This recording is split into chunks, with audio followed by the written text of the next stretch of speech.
acesso a todos. Ele leva 45 dias para ficar pronto, né? Porque o mês tem que acabar, aí depois que o mês acaba, eu começo a juntar notícias, organizar, botar em ordem, separar por tema, escrever, tudo mais. E, assim, como tá todas as imagens, a gente também coloca o hiperlink. E se você fala, será que o que esse menino tá falando aqui, né, esse pessoal que escreveu o Atlas é verdade? Você pode clicar na notícia e ler na íntegra. Você pode clicar no vídeo, assistir o vídeo de novo, você pode clicar no documento e ver se realmente vai ser redirecionado para o site do Arquivo Nacional, se realmente é um dossiê do SNI, você vai lá, chega com seus próprios olhos. E aí, já está disponível de janeiro de 2023 até o janeiro de 2025. Tem 25 Atlas disponíveis. Agora, dia 15 de abril, sai o de fevereiro, né? E aí todo mês sai. Todo mês está lá bonitinho, lindo, maravilhoso. E você vai lá e apoia. Vai ter tudo o que aconteceu no Brasil, bem resumido, só com notícia do consórcio, sem blogs de direita nem nada, tá ali, cara. Vê lá se é verdade, se é mentira. Tá sendo ali relatado. A quantidade de coisa que aconteceu nesses 2 anos e 1 mês que já tá relatado, tem coisa. Muita coisa que o pessoal esquece. E na boa, não sou o maior historiador de todo o Brasil, mas da história recente do governo Lula, tá para nascer algum evento aí que eu não me aprofundei muito mais aí do que qualquer outra pessoa. Porque fazer um trabalho desse, meio sistemático, cri-cri, com imagem e tudo mais, não tem como. Então, todas as tretas que tiver de internet, caso Mind, os escândalos do governo Lula, todos os ministros possíveis e inimagináveis, não só que saiu na imprensa, mas os complementos que eram em rede social, tá tudo lá, tudo registrado. Que passou mais... Duvido alguém encontrar, o site é kimpaim.com, eu duvido alguém encontrar qualquer trabalho historiográfico similar na história do Brasil. Que tem você de... tem assim, realmente um registro mês a mês do que aconteceu, separado por tema. O que tem de mais absurdo assim que passou despercebido pelos brasileiros? Na sua opinião? Não. Cara, os escândalos do governo Lula, se você parar para olhar, sabe, que vem desde o início, assim, o primeiro mês de governo já, do Juscelino Filho, enquanto ministro, o que fazia, deixava de fazer, você fala, pelo amor de Deus. E vou dar exemplos de coisas que deveriam chamar a atenção, saltar os olhos. No início de fevereiro, acho que foi fevereiro ou março de 23, teve as chuvas em São Paulo. A Globo tava fazendo um firu lá, botando emoji, fazendo piada. E aí, a Globo depois apagou esse vídeo. Aí como foi a coisa? Na hora que eu fui procurar esse vídeo para comentar depois, na hora que eu abri no Twitter, esse tweet foi excluído. Então ele entra no Atlas não só mostrando tudo que a Globo fez, a fake news da água de R$100 e tudo mais, ainda falou, e a Globo ainda apagou, ainda fez esquema de arquivo. Então assim, são coisas que vão tendo que o cara às vezes não percebe o que está acontecendo. Você vê ali a história sendo moldada. Você pega todos esses casos também ligados ao 8 de janeiro. Já em janeiro de 2023, sai a matéria no Metrópole do Rodrigo Rangel, falando do Cid. Lá o Cid é nomeado no apagar das luzes. Aí você vai dar uma olhada, né? Como é que Cid é nomeado no apagar das luzes? E como é que o Rodrigo Rangel ousa colocar a matéria como exclusivo? Se em setembro ou foi novembro do ano anterior, a Folha de São Paulo já tinha noticiado isso. Exclusiva, a notícia que é exclusiva. Uhum. A notícia já está repetida, não é mais exclusivo. Aí quando você vai e olha o caso, a nomeação do Cid tinha se dado no diário oficial lá, tipo um diário oficial do Exército, de abril de 2022, tá lá o nome dele. No de abril, tá lá, maio de 2022, tá lá o documento que provando. Então como é que você fala que você não apaga das luzes?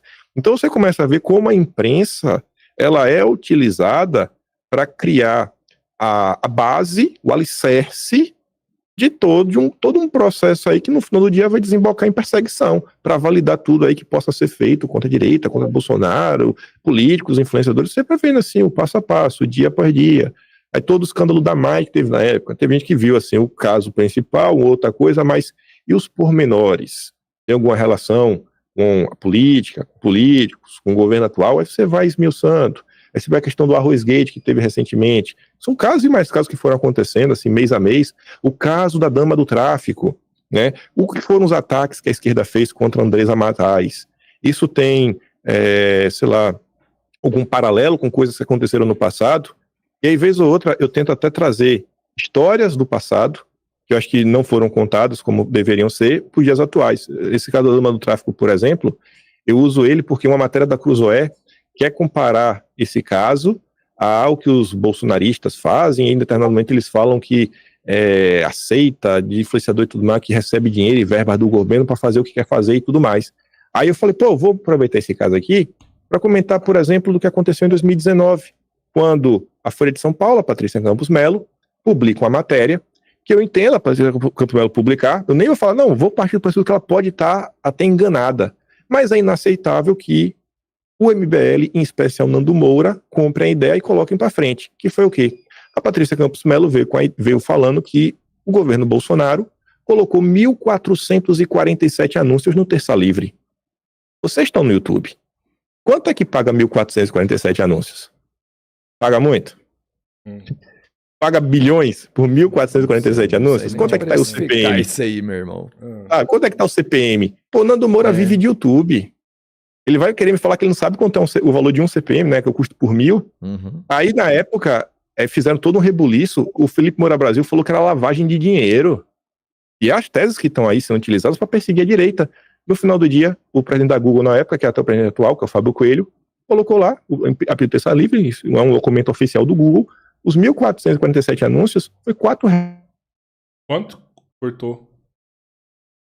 R$4 anúncio de AdSense. Então você transformou R$4,28 no escândalo de lavagem de dinheiro, compra de apoio, via de anúncios. Cara. E você conseguiu levantar quanto que o governo Lula gastou com a Mind, por exemplo? Não, creio que não. Com a Mind especificamente, creio que não.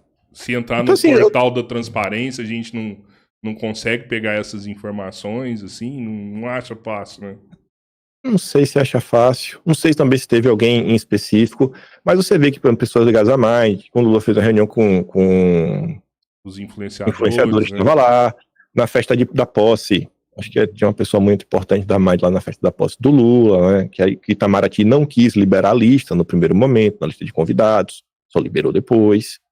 Essas são coisas que vão acontecendo, que o brasileiro não toma conhecimento. Outra vez, teve uma coisa que foi contra o PT, que eu falei, vou aproveitar para contar agora o que teve com a direita, que foi em março de 24, o Atlantic Council, um think tank americano, fez uma nota para mostrar como os blogs de esquerda, falando do Brasil 247, estavam servindo como braço da propaganda russa. Eu falei, poxa, eu vou pegar esse caso aqui para relembrar o que aconteceu em 2020. Porque, por exemplo, hoje a turma fala do gabinete do ódio como se fosse a coisa mais normal do mundo. O gabinete do ódio, quando ele surge, ele sequer tinha relação com notícia falsa. Não sei se vocês sabem disso. O gabinete do ódio ele é citado pela primeira vez na imprensa pela jornalista Vera Rosa do Estadão em setembro de 2019. Podem procurar, é a gênese, sai dali. E o que era chamado de gabinete do ódio era apenas um grupo de pessoas mais ideologizadas, né, mais na ideologia, que acabavam por causar intriga, porque queriam de Bolsonaro um comportamento mais reativo. Era só isso. Não tinha nenhum envolvimento com notícia falsa nem nada. A transformação do gabinete do ódio a um grupo de desinformação e tudo mais passa pela CPMI das fake news, que aí teve um papel de diversos grupos que subsidiaram com documentos, né, os famosos dossiês do Luciano Ayan, protocolados pelo Alexandre Frota. Inclusive, se você pegar a primeira decisão do Você Sabe Quem, ele fala, essa decisão está sendo tomada com base no depoimento da Joyce do Frota, ou seja, graças ao dossiê do Ayan, temos aí a gente está no Brasil de hoje, né? Então, obrigado MBL, Nando Moura, Gentili, sabiam o que estavam fazendo, é por isso, inclusive, que Nando Moura e Gentili mudam de lado. E aí você chega em junho de 2020, teve um escândalo que passou até no Fantástico, né? Que a rede de desinformação bolsonarista e tudo mais. Se vocês forem olhar, você pode pegar até a matéria do Brasil 247. Eu peguei essa porque eu falei aqui, ó. Tem ninguém mais interessado em desqualificar a direita do que a esquerda. Aí o Brasil 247 vai olhar o relatório do Atlantic Council. Foi ele que fez para falar que tinha um núcleo de desinformação. Aí era assim, ó. A conta Bolsonaro opressor segue o Técio. Não pode seguir o cara. Então a conta de fulano segue o Paulo Chuchu, que é assessor da Eduardo Bolsonaro. E daí? Então, assim, o simples fato de seguir uma pessoa, deixar de seguir. E qual é a fake news que essa turma faz? Não, mas que eles promovem ataques virtuais. Quais ataques? Quais ataques que são promovidos? Então você vê que é um think tank, conhecido há anos, Se você perguntar as próximas pessoas que vierem aqui de esquerda, pergunta pro Rubão, pergunta pro Farinazo, eles vão te contar de casos do Atlantic Council fazendo lobby por questões que ligam, sei lá, à soberania nacional. Tu vai achar o Atlantic Council fazendo lobby contra o projeto nuclear brasileiro há 40 anos atrás. Então, assim, é uma instituição de lobby. Quando teve o Twitter Files dos Estados Unidos, eles apontavam lá que o Atlantic Council participou do AIP, que era Electoral, não sei que lá, Project. Era assim, um projeto de integridade eleitoral, numa tradução em português. Mostrando naqueles e-mails, naquelas trocas de e-mails que levaram até a censura do Trump no final do dia, o Atlantic Council estava nesse meio. Então, você vê que as mesmas instituições que em 2024 estão chamando o Prédio 247 de propagandista russo, é quem dá sustentação à tese que existe um gabinete do ódio. Aí lá na época, em 2020, no governo Bolsonaro, é para você ver, né, como o governo Bolsonaro batia a cabeça. A Apex, na mão do general Santos Cruz, financiava o Atlantic Council. Olha as incoerências. E no início do governo Bolsonaro, tinha uma menina que estava na Apex, que era a Letícia Catelani. Ela entrou lá e ela queria colocar a vontade das urnas em prática. Porque quem elegeu o Bolsonaro queria uma guinada direita. A Letícia Catelani tentou cancelar vários contratos. Foi perseguida pela turma do Santos Cruz por isso. E depois ele colocou lá o nome dele, que foi... Nossa, não sei se foi o Etchegói, enfim. Foi lá, foi um milico na coisa. Um dos contratos, por exemplo, que ela não queria deixar avançar, que envolveu até a questão de cinema, era do filme Marighella. Faz algum sentido o governo Bolsonaro tá dando qualquer tipo de apoio pro filme Marighella? Ideologicamente totalmente oposto, para falar, mas é a arte, irmão, não dá. E quem faz esse relato para a revista Piauí é o Alexandre Frota. Assim, era o governo que tinha gente que fala, pô, o erro do Bolsonaro foi ter nomeado Santos Cruz no final do dia. E aí você vê o caso do Santos Cruz. Ele foi demitido por quê? No início de maio de 2020, Danilo Gentili compartilha uma entrevista do Santos Cruz para Vera Magalhães, que o Santos Cruz está falando sobre regulação das redes. O Danilo Gentili cobra, Bolsonaro e até o Moro fazem tweets públicos falando que no meu governo não existe regulação da mídia. Não existe. Danilo Gentili fala, nunca vi um presidente na história falar isso. Sim, mais ou menos dia 5 de maio é esse evento. Sai matérias na imprensa, até do Ricardo Noblar, falando que aí um grupo atuando, né, uma milícia de tal organizada, colocando o Gentili como uma dessas lideranças. Depois, começam a bater no Olavo de Carvalho, porque ele entra nessa treta, contra o Santos Cruz. Aí o Danilo Gentili fala, é um absurdo, nunca falam do Olavo. É agora, e também a imprensa nunca fala bem dos militares. É agora, porque o Olavo tá bem dos militares, a imprensa tá falando bem dos militares. Isso é no mínimo curioso. Aí o mês vai passando, isso lá, mais ou menos dia 10 de maio. Quando chega dia 24 de maio, assim, dá 2 semanas depois, de uma forma assim milagrosa, o Danilo Gentili vem para as redes sociais falar que não quer mais saber de política, que vai deixar de seguir umas pessoas e que se você está em busca de política, você não vai mais encontrar na página dele. Danilo Gentili nunca parou de falar de política. Nunca parou. Ele só desembarcou do bolsonarismo. Aí ele falou que ia deixar de seguir um monte de gente. Aí teve um comentário que envelheceu extremamente bem, o cara perguntando assim, ô Gentili, por que deixou de seguir toda essa turma da direita, mas tu segue seguindo Madalene Laxo e Luciano Ayan? Que são 2 pessoas-chave na CPMI das fake news. Vídeo do Fábio Panuzzi falando, eu sei do trabalho que vocês vêm fazendo. O material do Luciano Frota, do Alexandre Frota, que é a base de sustentação da CPMI das fake news, é o documento 32/2019, são os dossiês do Luciano Ayan. As listas de quem tinha que ser perseguido, tem a lista, nome ali, você pode acessar, está até hoje lá disponível no site do Senado Federal. Aí o Gentili, que era amigo do Ayan, falar que o Ayan era o guru dele, ele desembarca, sai da política, parece até que ele sabia que havia perseguição depois. Nando Moura, se você pega no dossiê, no início, ele aparece como o malvado, o cara que foi lá para cima do Mourão, fez aquilo outro, mas não aconteceu nada com ele. Porque estava com oposição ao governo.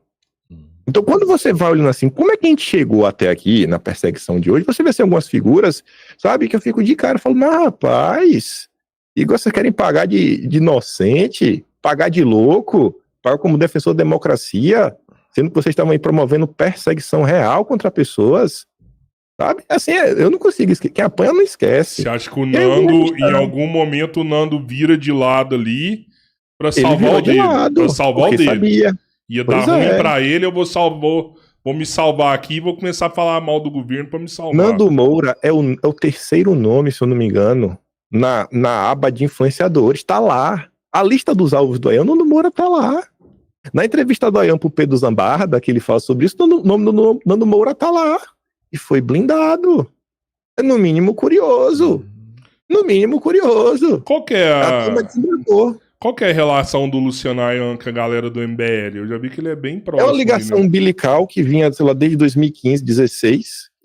O Luciano Ayan tinha o site lá, Jornal Livre, sei lá, Livre, lá, um site lá de política, que eles compartilhavam uns aos outros, ao ponto de, sei lá, o Luciano Ayan fazer um tweet, segundos depois, a conta do Kataguiri fazer o mesmo tweet com as mesmas palavras. Eu não sei se, cara, o que está acontecendo? Aí tem uma matéria muito boa de 2019, da UOL, que o Renan Santos até comenta sobre isso. Não, a gente tem que ir, baita amizade, isso, aquilo, outro, etc, tudo mais. Participava das lives com a turma da MBL. E aí, e também tinha, ele falando, não, o Luciano Ayan nos ensina sobre o comportamento disso, daquilo, outro. E tinha, o Luciano Ayan também conversa com o UOL, e ambos, tanto o Renan quanto o Ayan, comentam que existe ali um certo elo financeiro. Você tinha o Pedro Deirô, que era sócio do Ayan, em uma empresa que o Ayan tinha. Você tinha o Rafael Rizzo, que era um coordenador de comunicação do MBL, até foi assessor do Arthur Moledo Duval, que também era sócio do Luciano Ayan, outra empresa. Então, era um vínculo umbilical, juntos, está sendo live, né, o Ayan, grande ideólogo, e que remonta desde 2016 para cá. Assim, era unha e carne. A primeira vez que se inventa que o bolsonarismo queria fechar o Congresso foi nessa manifestação do 26 de maio. O Gentili desembarca falando que ele não queria convocar ninguém para a manifestação. Não quero convocar ninguém. Por quê? O MBL, ele foi falar que queria fechar o Congresso. Eu tenho tweets do Renan Santos, da turma, e do povo rebatendo, perguntando, irmão, por que você está modificando a pauta? A pauta é MP 870. O povo foi às ruas 26 de maio de 2019 para obrigar o Rodrigo Maia a pautar uma medida provisória para poder reduzir o tamanho dos ministérios. Olha o nível de loucura que a gente vivia. Para reduzir o ministério, o Rodrigo Maia não queria. Uma MP, cara, não é um programa polêmico de governo. O Bolsonaro só queria modificar os ministérios, reduzir. Se caducasse, ia voltar tentando 30 e tantos ministérios que tinha antes. Olha qual era o nível da relação entre executivo e legislativo. Assim, eu tenho minha torcida por Bolsonaro, óbvio que eu tenho minha torcida por Bolsonaro, eu faço questão de deixar isso claro, porque eu não acho que existe ninguém imparcial. Agora, eu sei qual foi o contexto da época. Se você precisa ir para a rua, para uma medida provisória de mudança de ministério, que todo governo faz isso, nem isso o presidente da Câmara pauta, pelo amor de Deus, gente. Aí o MBL inventa que vai fechar o Congresso. O Kim Kataguiri, na época, chegou aí até no Jovem Pan. O Augusto Nunes perguntou, cara, com base no que você falou isso daí? Aí o Kim Kataguiri falou, não, teve um perfil lá, Lobo Conservador, sei lá, que falou isso. Quem é esse cara aí na fila do pão? Qual o peso da opinião desse cara para você falar que um anônimo da internet é que vai pautar quais as pautas do que estão acontecendo? O Felipe Moura Brasil da época critica também. E aí tiveram as manifestações, a Globo noticia isso e fala, ó, o MBL que tá falando isso. Teve a manifestação do dia 26 de maio, Globo relata, não teve ninguém pedindo fechamento de Congresso, não teve fechamento de nada, mas ali plantaram o ovo da serpente. Então, assim, toda essa construção de gabinete do ódio, fake news, ataques organizados, orquestrados, isso foi construído de forma artificial. O MBL tem um papel central nisso. O MBL, a galera tá comentando aqui que tem entrevista do Kim na revista Veja falando isso aí. Pois é, ele também deu entrevista para a BBC falando sobre isso. Então, assim, coisas concretas que aconteceram. Por isso que eu, lá atrás, que eu tentava discutir, eu falei assim, mano, tu pode me dar um exemplo pra gente debater? Que eu sou um cara que tem memória. Vamos trazer, assim, uns exemplos dos eventos que aconteceram. Porque eu acho que não foi bem assim. E você vê que, em diversos pontos aqui, a gente concordou. Não, o Bolsonaro realmente tá errado nisso. Eu não vou tirar o peso dele na hora de nomear uma pessoa que não deveria ter nomeado. Não vou tirar o peso de falar isso daqui. Devemos fazer uma autocrítica sobre isso. Mas da mesma forma que eu aceito fazer uma autocrítica e acho que é necessário, mas peraí, também vamos ser justos aqui e ver o que realmente aconteceu durante os anos de governo Bolsonaro. Eu lembro da República. Eu lembro quando o Nando desembarcou assim do governo Bolsonaro.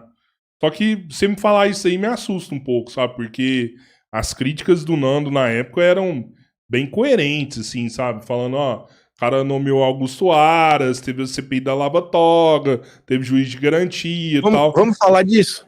CPI da Lava Toga. O próprio Nando Moura é a prova de que a CPI da Lava Toga nunca foi por questão de Flávio Bolsonaro.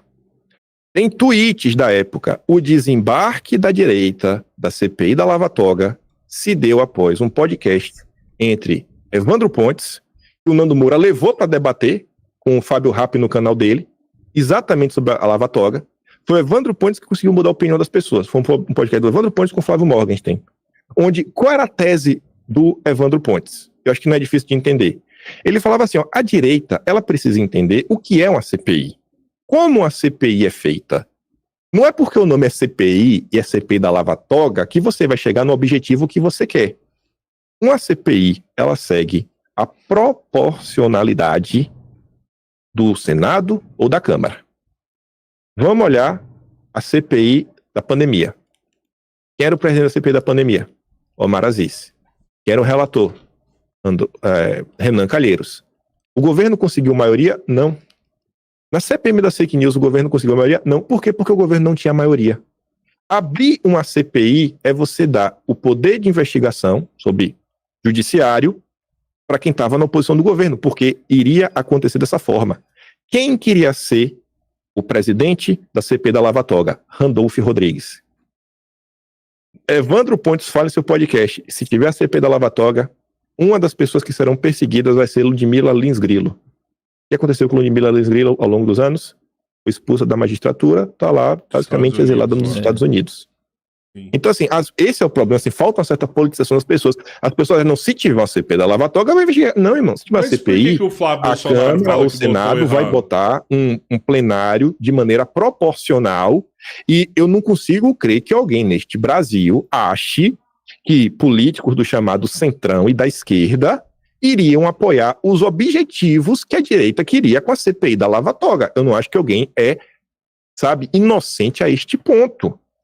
Então, assim, entre o que vocês estão propondo e o caminho que vai ser gerado, tem um abismo gigantesco. Não seria muito mais honesto o Flávio Bolsonaro falar o que você falou aqui pra gente agora? Não seria melhor ele falar isso que você falou do que falar eu errei o voto. Não, mas ele fala que ele errou. Votei errado. Eu critico a direita por essa falta de politização, como eu critiquei agora na eleição da presidência da Câmara. Eu cobri a eleição da presidência da Câmara de 2020, 2021. Alcolumbre sequer foi candidato, eu fui acusado de defender o Alcolumbre. Como que eu vou defender o cara que nem era candidato? Na eleição de 2023, 2023 agora, 22, 23, o Lira era certeza que ele iria ir Pacheco, então teve muita briga, até também teve o Rogério Marinho. A gente volta agora, a gente tem as mesmas discussões. Você vê, assim, a coisa envelheceu tão bem, eu agradeço a Deus. Eu tive uma ideia, por alguma razão, falei assim, cara, eu vou fazer um vídeo para relembrar o que é. Porque eu comecei a perceber, outubro do ano passado, eu comecei a perceber que o assunto já está começando a ganhar espaço. Eu vou relembrar como foi a eleição de 2020, 2021. Explicar a regra dos 46 de novo. Qual é a regra dos 46? Tem 11 cadeiras na mesa diretora da Câmara. Tem 513 deputados. Você divide 513 mais ou menos por 11, dá 46. Ou seja, a cada 46 pessoas em um bloco, você tem espaço a uma cadeira na mesa diretora. Então, se um bloco tem 400 deputados e o outro bloco tem 113, o bloco tem 400 escolhe um. Sai de 400 para 354.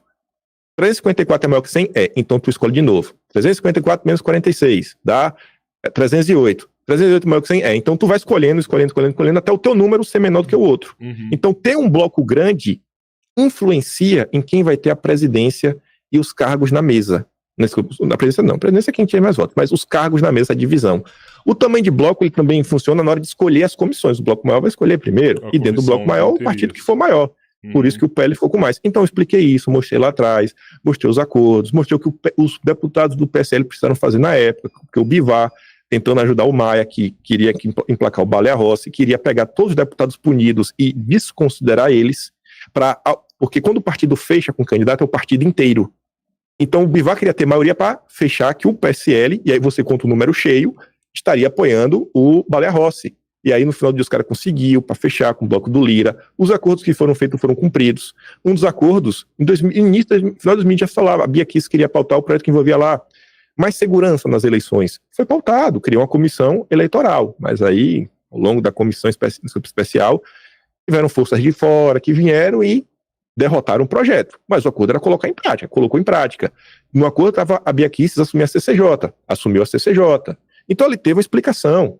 Aí a gente chega agora Eu, enquanto jornalista, eu falo, gente, a gente tem que explicar para as pessoas como é que a Carol de Tone sentou na CCJ, como é que o Nicolas Ferreira sentou na Comissão de Educação.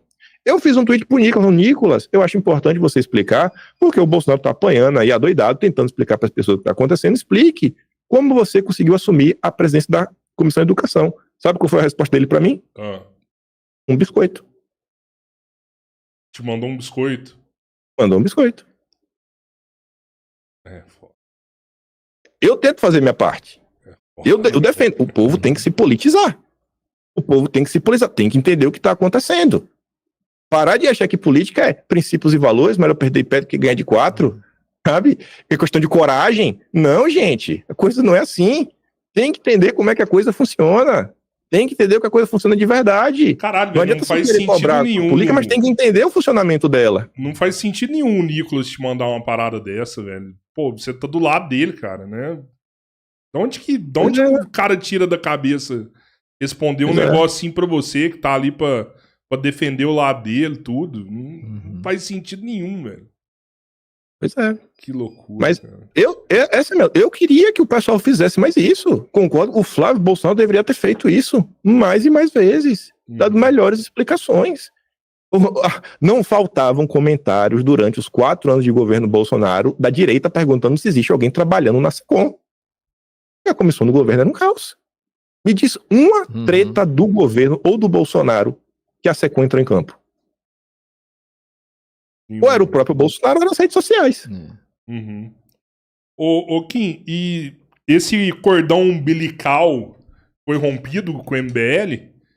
O empresário rompeu? O cordão umbilical ele se rompe ali. A manifestação do 26 de maio de 2019. Não, eu falo do Luciano Ayan, ele que era parceiro ali. O Luciano Ayan, o Luciano Ayan, ele saiu de cenário que ele foi preso. Ele acabou sendo preso em julho de 2020. E aí a prisão do Luciano Ayan teve até uma busca e apreensão do MBL, com perguntas em aberto. O MBL, por exemplo, nunca respondeu o que é o PC da Rosa. Procura no Twitter, PC da Rosa. Tu vai encontrar um vídeo do Felipe Moura Brasil perguntando pro Luciano Santos, e o PC da Rosa? Aí um menino fala assim do lado, assim, não, o PC da Rosa tá aqui. A Luciana fala assim, não fala sobre isso. Pergunta, o que é o PC da Rosa, Renan Santos? O que tinha naquele computador? Porque os caras falam assim que eles foram alvo de perseguição. Pesquise na internet o tipo de material. Um material meio sensível, né, de pessoas sem roupa, mas talvez seja muito sensível. Tava lá, matéria da imprensa. Vê se tem alguma matéria do Metrópolis sobre isso, sobre o que a Procuradoria suspeitava de ter no computador do Luciano Ayan. Vê o que aconteceu com a delegada do caso. Vê se ela sofreu alguma coisa. Vê se tem alguma coisa estranha nesse caso que está acontecendo. Então tá aí, né? Aí. Caramba. E aí, depois disso, o Luciano Ayan meio que deu um desaparecido das redes, deu uma submergida, e o MBL faz de conta que não conhece, o Ayan também faz de conta que nem não existe mais, e ficou por isso mesmo. Eu lembro que na época eles abriram as contas bancárias, né? Falaram, pode ter acesso a tudo aí. E eles mesmos, eles ofereceram ali, né? Ó, tá tudo aqui, ó. Antes da justiça pedir, eles foram e ofereceram, ó, tá todas as contas aqui, livre acesso para vocês